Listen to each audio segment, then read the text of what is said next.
What is up, guys? We are here. We are back. We are ready to cook food. Heck yeah. Let's rock and roll. Let's lose control. Let's make sure our audio is rocking and rolling and losing control. Cool, guys. We're ready to cook some food. What are we doing today? So, we are doing like normal. Whoa, that's so cold. We're going to get out some banana peppers and some mustard. What else are we doing? We need eggs. Of course, we need eggs, guys. We need eggs. So yesterday I went to the grocery store, but I did not do a big grocery haul. I was in a super rush, right? So I had a meeting at 4 and I didn't leave my house until 2. And so I had to get back like ASAP. And so I was like, minimum effective dose at the grocery store. Like, what are the bare minimum that I need right now? And so, like, the Target curse, guys. How do you go to Target and spend less than $200? Well, I did it yesterday. I spent barely over $100. I got the bare minimum of what I needed from Target, and then we came home. So that is how we played it. But I think this weekend we're going to go back and we're going to do a big old grocery haul. And that will be much better, my friends. Much better. It'll be better. You know what? I'm feeling froggy fresh today. I want a lot of these banana peppers to go in my belly. Also, my apartment is a mess. Like a super mess, guys. When I say a mess, I mean a super mess. And I wonder if you guys can see any of it. I don't think so. But we rearranged a lot last night. And as such, it's messy. And so we've started the cleanup process actually today, which is dope. We made a ton of progress on cleaning it up. It's literally like right here. I'm not going to show you guys because it's a mess. And like, it is what it is.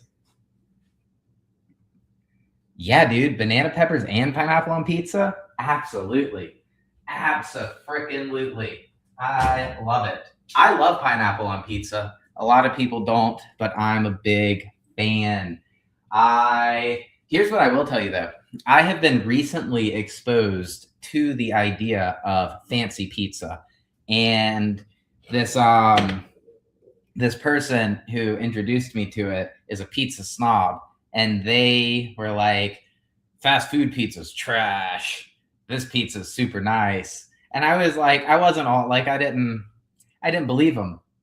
But like, y'all, artisan pizza is like, oof, there's a difference between real pizza and fast food pizza. From the dough to the way it's cooked, and just like, it's whack how different nice pizza is. Like, nice pizza is good, guys. And it's been a while. It's been too long since I've had nice pizza.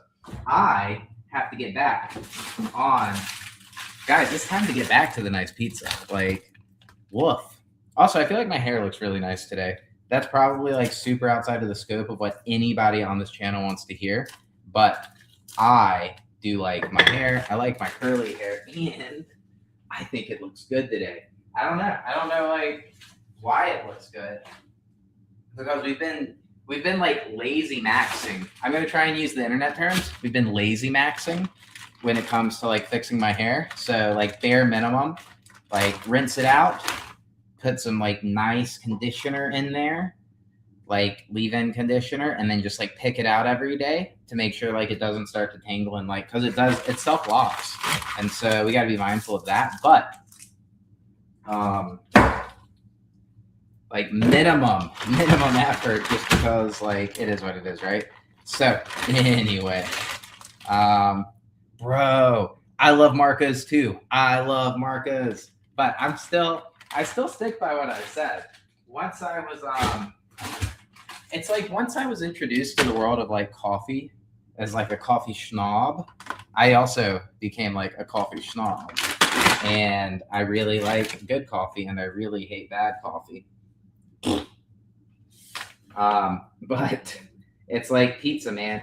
I do love fast food pizza. Like, there's a time and place for it. But ever since this person introduced me to pizza, to the world of fancy pizza, guys. But you know what's crazy? I don't even know why I did that. I grew up only with like fancy Chinese food, and like we obviously ate other food besides Chinese food, but we never ate cheap Chinese. Like that wasn't a thing. Mom and dad were like anti-cheap Chinese. They only wanted fancy Chinese food. And I didn't like it. I hated it. So I always like craved like the Chinese buffet, right? I delivered for Marco's when I was younger. No way, dude. That's so cool. What? And what a coinky dink. The two people that regularly pop in on my live streams. Marco's Pizza. But what's everybody up to today? I've had a pretty interesting morning. Had some cool stuff happen. Big life decisions.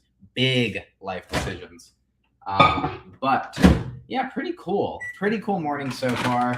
I been handling life stress like kind of well, but also like not kind of well. Like last night we were like cuckoo for Cocoa Puffs. Not really, but I was pretty honest on my like evening audit last night on like how I was feeling, how I've been feeling every evening at like 5 p.m. like freaking clockwork. But this morning I had a little bit of like a eureka moment, and I think that it has a lot to do with overtraining, which is like not inappropriate. Like overtraining is fine. It's the right like timing, so to speak. We're not like chronically overtraining, acutely overtraining, and then we'll take a deload. So I woke up this morning, I was like, dude, it's not the other stuff that I can't control that's causing me so much like just chaos in life. It's the fact that I haven't been able to see the forest for the freaking trees. I've been so focused on like executing on my daily goals in spite of my emotions that I didn't even acknowledge or recognize that I've been training for like 6 to 8 weeks without a proper deload, right? And so all of the signs of like overtraining, of sleep dysregulation, bowel dysregulation, moodiness, like depression, like all these things, like not wanting to work out or like trudging through the workout. Y'all, it's time for a freaking deload. Like my life is stressful, but Jesus, it's like self-induced right now. And so we started a deload immediately today because I'm telling you, it was the eureka moment. I woke up this morning, I was like, problem solved. I was like, I bet you if I just deload, like sleep will get back instantly. So I'm super excited for that. What is this evening audit you speak of? So I live stream my morning audit and my evening audit every day. So part of my growth journey was journaling, and I stole these journal prompts from a couple different areas. But the biggest one I stole it from was Dr. Benjamin Hardy. And basically, here, I'll show you real quick. I've actually, because I've got them set up as backgrounds here. Let me see, where are they? So the morning audit. This is the background. I'm going to go through the questions, but just to like, so I didn't forget, the whole point of this is to like create a disciplined routine, practice gratitude, practice humility, get orientated towards your goals, and then also practice problem solving, right?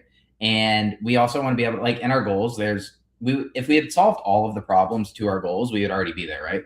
And so inherently there's problems yet to be solved. And so part of our journaling needs to be engineered and designed to solving the problem to get us to our goals. So that's that. I'm going to go back to the other media, and then we'll go through the prompts. So the morning audit has 4 prompts. The evening audit has 4 prompts. And so like morning audit, what am I grateful for today? What am I looking forward to in the long term? What challenge am I facing today? And then what am I going to do today that moves me directly towards my goals? And then for the evening audit, there's 4 prompts. And what was my biggest win today? Where did I fall short on my execution? What adjustment will I make tomorrow? And what life problem or obstacle am I currently trying to solve? And arguably, this is the biggest one. And so I'll give you an example of why that is the biggest one. Last night, that was my problem. If we watched the audit, I was like super raw and like not happy at all and just like in a bad spot, right? And that was my problem. How do we solve this freaking problem? Woke up this morning, eureka, I'm overtrained. Deload, make it infinitely better instantly, because your brain processes things at night. whether like that's the function of dreaming or whatever, we do know that our brain problem solves at night. And so the very last thing you want to think of before you go to bed should be priming your mind to try and solve it in your sleep. And so that's intentional by design. Cool. So working now, then day 77 of my +1 everyday burpee challenge, and then BJJ later, Brazilian Jiu-Jitsu, I think.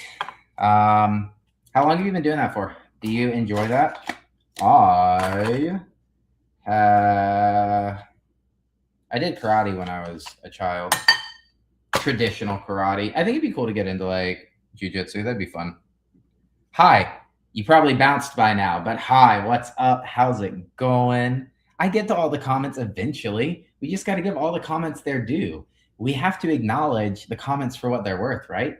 If a comment asks a question and it deserves a long answer, they're going to get a long answer, right? At least you're introspective enough to realize your problems and solve them. That is, well, A, I appreciate the compliment. B, it's a skill that took a lot of freaking effort. C, it's a skill that we haven't perfected yet because, y'all, I've been struggling with sleep for like 3 weeks. It took me 3 weeks to be like, yo, bro, yo. So that kind of sucks. But, oh yeah, we already did that. Can you give me some advice to lose some weight? I can give you advice to lose weight. It is called Eat Less, Move More. And damn, dudes. Oh, I kind of like, oh man, that sucks. That is like rubbery. I got so distracted in the comments, guys. But it's okay. At least the turkey's not rubbery. That'll be okay. The turkey's dope, dude. Turkey's perfect. Look at this. But it'll be okay. Well, it's fine. It's fine. The beef is rubbery, but it is what it is, right? We're here for it. We're here for it. I got so distracted, guys.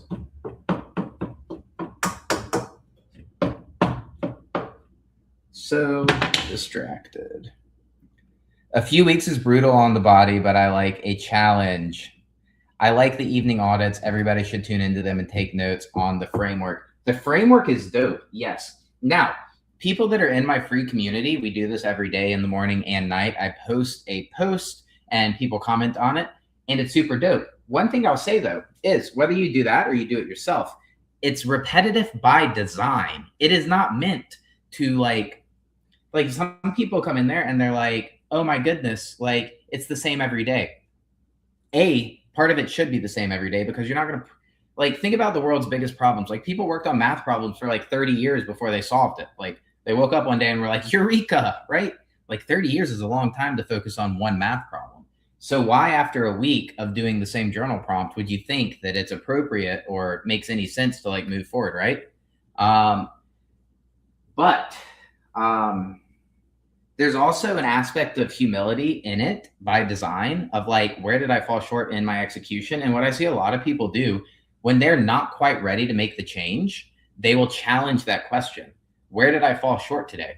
Well, where I fell short today, that requires the acknowledgement and the humility to say like, I'm not perfect.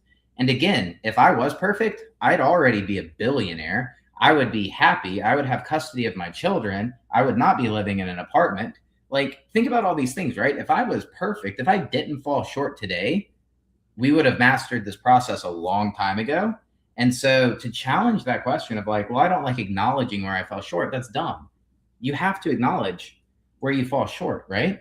Like, it doesn't make sense to like not acknowledge your shortcomings, right? People do it in all walks of life, in sobriety and church and every part of life, right? Even in like business audits. Like what worked, what didn't work on a weekly audit on your P&L. When you do a freaking P&L, whether it's like an operational P&L or like an accounting P&L.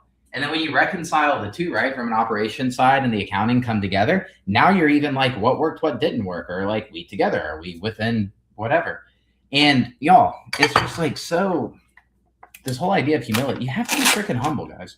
Like you can be confident, you can be sure of yourself, but you also have to be willing to accept that like, I probably wasn't perfect today. So what could be better tomorrow? And so that's what I would say in practicing these like daily audits. They're intentional, they're by design, and it's meant to make you better, right? To just sit there and be like, oh no, like, so nothing in your life could get better. There's nothing in your life today, yesterday, or last week that you were like, man, like I'm 100% happy with how the everything, like with the outcome. I'm on a soapbox. I'm frustrated right now because it doesn't make sense, right? Like it's when people do this, they're living in a fantasy, and it's really important to not build the fantasy out, right? Like it's an avoidant behavior. It is a numbing behavior when we build that fantasy, right? Like the numbing behavior, the avoidant behavior, it doesn't solve the problem. If anything, it makes the problem worse because now we can't solve the problems in our life. And so it makes no sense to just sit there and be like, oh, my life is perfect. You're building the fantasy to sit there and be like, oh, I just accept, like, I'm calling this out, but like, oh, I just accept this for what it is. Like, I like to, it's like the people that are really woo woo do it a lot. And like, that's not a, like, I'm really woo woo to an extent. I like the woo woo side of life. I do. I really like the woo woo side of life, like the hippy dippy woo woo side of life. I think it's super dope and I love it. But it's also like, it's all too often used as an excuse for mediocrity, right? Oh, well, it happened for a reason. There's a lesson to be learned. Of course, it happened for a reason. And of course, there's a lesson to be learned. We're going with the flow of the universe, the Dharma. Like, yeah, you go with the current. You have no choice. Otherwise, it's going to kill you, right? Like a rip current. You don't fight the rip current. Like when you get swept out to sea, you don't fight it. You go with it.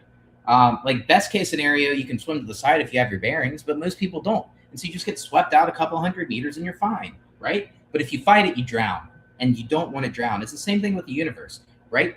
Of course, there's a lesson to be learned, but it doesn't mean that we could have learned the lesson before the universe made us learn it, right? And so like constantly trying to improve. It's like, okay, maybe because the red flag is planted on the beach, maybe I'm not going to go swimming in the ocean today to just decrease my likelihood of getting swept out by a rip current. It's like that, right? Like, yes, there's a lesson to be learned and blah, blah. I don't know, guys. I'm on a freaking soapbox today. I think it's ridiculous. So, questions. How did I even get on that soapbox? Oh, the daily audits. Start eating 1 time a day. That is bad advice, my man. Super bad advice for 99% of people. Because most people have food noise, and then most people don't have impulse control, and most people don't have self-efficacy. So when you combine all 3 of those things together, you're going to create a nasty binge restrict habit. So what's going to happen is people are going to try and eat once a day, whether it's in the morning or the evening. All they're going to do is think about food. They're just going to be like, food, food, food, food, food. I can't think about anything else. At work, at home, during sex, all they're going to do is think about food. Then what's going to happen is they're going to break the seal. They're going to put food in their mouth, and then they're going to binge. And I don't know about you guys, but when I binge, it's like a 10,000 minimum calorie binge, like 10,000 calories minimum. Certainly not healthy. And it definitely didn't add value to my life to try and eat once a day, right? So you got to think, when people are fat, when people are overweight, when people are out of shape and unhealthy, like there's underlying issues driving that behavior. Food's the solution. It's like drugs and alcohol, guys. Drugs and alcohol are not the problem. They're the solution. It's people's attempt to self-medicate. Food is the exact same thing. People are overweight because it's their attempt to self-medicate. What else in their life is going wrong? What else in their life is dysfunctional or maladaptive that's causing them to self-medicate with some sort of food-related behavior? It might be a physiological food addiction. Like it might be something in their brain, like the blood flow in their brain. There may be something underactive or overactive that drives the desire for like satiating carbs, right? For savory carbs, for salty carbs. It may be something chemical, right? It may be something biological. Or it could just be a learned pattern of behavior. It could be the way, like, I feel like food is a warm hug. It makes me feel connected to life, grounded to reality. When I am sad, when I am depressed, you eat it and it's like a warm hug. And that is why my binges were so aggressive, because I just wanted it more and more and more. right? But like, dude, giving people that want to lose weight the advice to eat once a day, you're gonna ruin their lives. So I hope that you don't coach people, because you're going to destroy their self-esteem, you're going to destroy their self-efficacy, and you're going to make it even harder for them to get on the right path, because they're going to fail. 99% of people you tell to eat once a day, they're going to fail. And that doesn't help them. We're here to help them, not hurt them. Just because it works for you doesn't mean it's going to work for everybody else. You got to meet people where they're at, man. You got to meet people where they're at. Things that work don't change. It's a part of discipline. It's just a bulk. What is just a bulk? Binging? Binging is not just a bulk. That's so true. Last few weeks, I have been stressed, depressed, and my hunger drive has been insane. And I have been binge eating before bed. Dude, I love binge eating. I mean, like, not as like a behavior pattern. Like, obviously we don't want to binge eat. But like, it's my pattern of behavior, right? Like, it's what I do naturally. Like, I struggled a lot connecting with people growing up. And so like food was, I remember like almost like, dude, these eggs are, I don't know why they're so freaking fragile. What the heck is wrong with these freaking eggs? It's crazy. Anyway, I remember when I started getting social anxiety. That was a hard problem to solve, guys. That was a hard freaking problem to solve. But when I started getting social anxiety, I remember that is when I started turning to food. I remember it like it was yesterday, man. I was in middle school, and there's this girl that I liked. Her name was Kayla, and we were in 6th grade, and it was cool because I went to a middle school that had multiple elementary schools go to it. So there was all these new people I didn't know, right? And this girl, Kayla, she was in all of my classes, and I thought she was so cute. Like, I really liked this girl, right? And she was friendly. We played soccer. We both played soccer. Our sisters played soccer on the same soccer team, and so I would get to see her at her sister's soccer practice too. Okay, anyway. Well, then she turned to liking somebody else, right? And that like made me nervous. It made me self-conscious. It made me jealous. And like all these emotions that I've never really experienced before, right? Like I'm in 6th grade. I'm like 12, 13 years old. And puberty and hormones and like all these things going on that I'm also like, what the fuck is going on? Like there's so many things that happen when you're a teenage boy and you're like, I don't know what's going on because nobody ever explained it to you. It's weird, man. It's weird. And so anyway, I start getting social anxiety. Like that's the trigger. Like genetically, it was probably always going to happen, but like that's the trigger, right? And so anyway,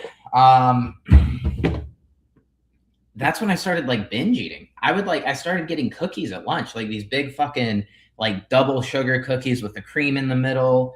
And like I would go back and get seconds at the like lunch line. And like at middle school, we also had vending machines. And it's like, it was the compensatory mechanism to social anxiety. Like Brandon had social anxiety, and the way Brandon self-medicated from social anxiety was food.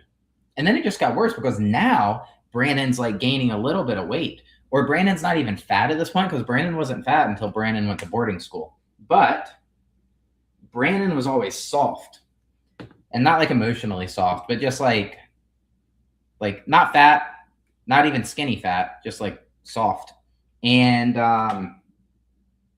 anyway, so yeah, now I'm getting like self-conscious because as I play soccer, remember I played club and classic soccer, competitive soccer. We were a travel league, and we were pretty good. And then everybody on my team, as we started aging, like some people got abs early, some people got abs late, but eventually I was the only one that I played soccer with that didn't have abs. Again, I wasn't fat, but I sure looked fat compared to everybody else. And it's things like that where it's just like, come on, man. Anyway, so I started compensating more. That's when I started binge eating even more. That's when the nightly binges would come out. I would go to soccer practice, I would play, And now I'm like eating food at night to be this like comfort thing, because at soccer practice, I'm super uncomfortable. And then it turns into this like borderline orthorexia.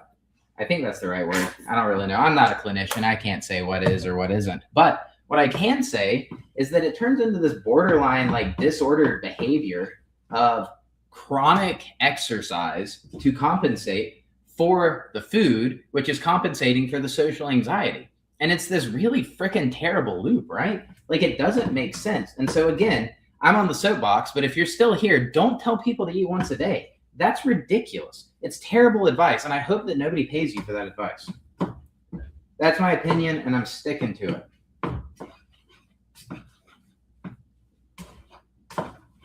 What's up, though, guys? Leave a comment, drop a comment.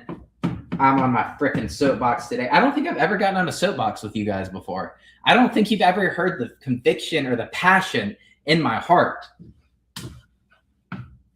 I wonder, does it land well? Does the conviction and passion land well? I feel like it would, but like maybe not. I don't know. Maybe it like turns people off. Who knows? Bro, we forgot the black pepper. And I love black pepper, guys. We've been missing the black pepper like a lot. I ran out of black pepper and I bought some at the store yesterday. So I love binge eating too. Who doesn't want to crush a whole pizza followed by a box of Oreos in moderation? So fun fact, I still like binge eat. I'll give you an example. I've got really, really good impulse control, and like much better than previously. And I do a much better job of like living close to baseline. Like it's not every day. It's much more like, or even just this. But the last time I had a ton of food in this house, it was a special occasion. And for like 24 hours straight, I just like couldn't stop eating. Like it was like, so when the special occasion was over, I just threw all the food away because I was like, I know that I'm not going to be able to like just stop. And I was like, dude, I need to stop. So I had to throw it away. I had to throw all the food away because I was like, I'm not going to stop eating. And yeah, there's things like that that are actually really important too. It's like, that's okay. Like, it's always about progress, right? Like, what's the next best decision? Harm reduction is a really useful tool in eating and addiction and whatever.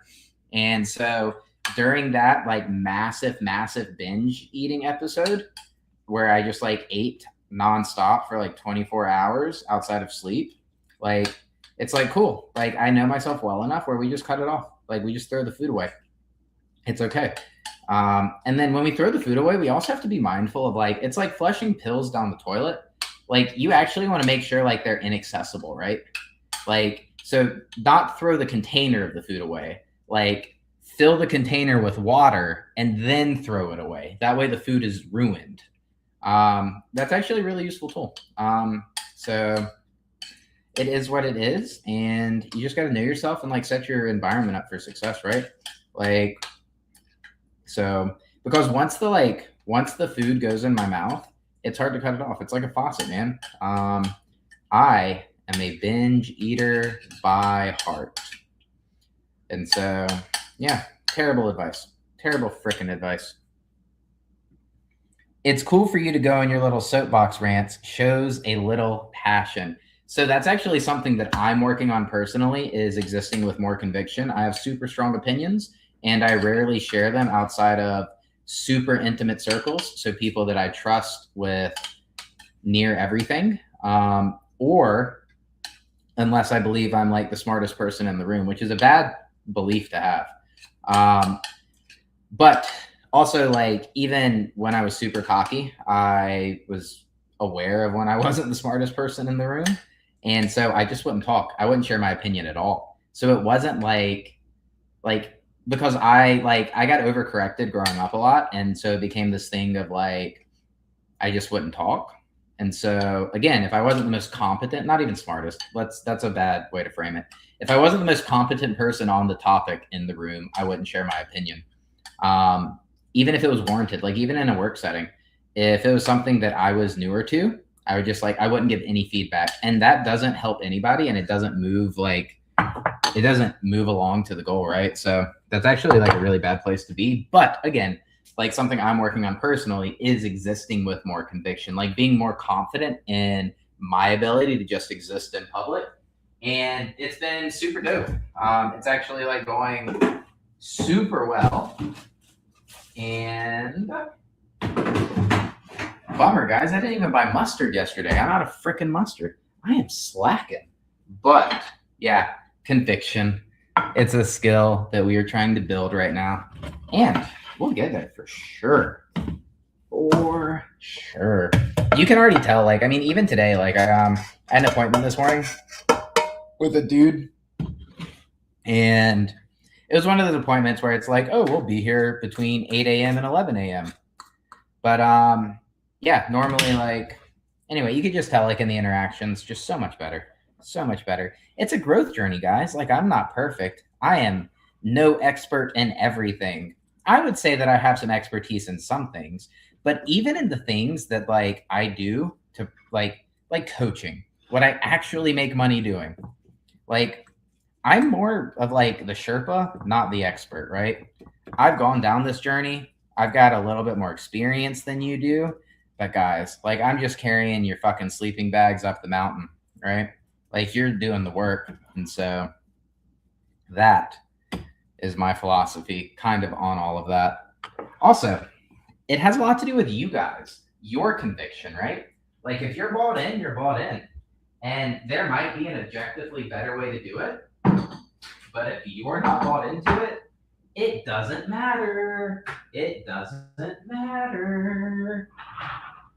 And so, I digress. But that is my meal, guys. So, you do come off as pretentious sometimes, so it'd be cool to see you a little more yourself. I'm gonna go with that's the way I was raised, the pretentious. I grew up in a pretty affluent family, so like definitely a skill. The humility thing is I don't share that with a lot of people either. What I just said, I keep that pretty private. But anyway, so and by that I mean yeah, show us your conviction and how you really feel, not how you yes, dude. That sentence at the end. That sentence at the end. I love that. Not how you think you should feel. Yes, I agree. We're working on it. We're building our true self. Not even building. I think that's actually like not the best way to put it. There's been a shell outside of me for a very, very long time. And while the past year has been incredible in terms of progress, we are still breaking away that shell a little bit at a time. And some parts are harder than others. Sometimes we have lows, sometimes we have highs. It's all seasons, but that is today. You definitely got to know a lot more about me today. So I'll see you guys later. Peace out.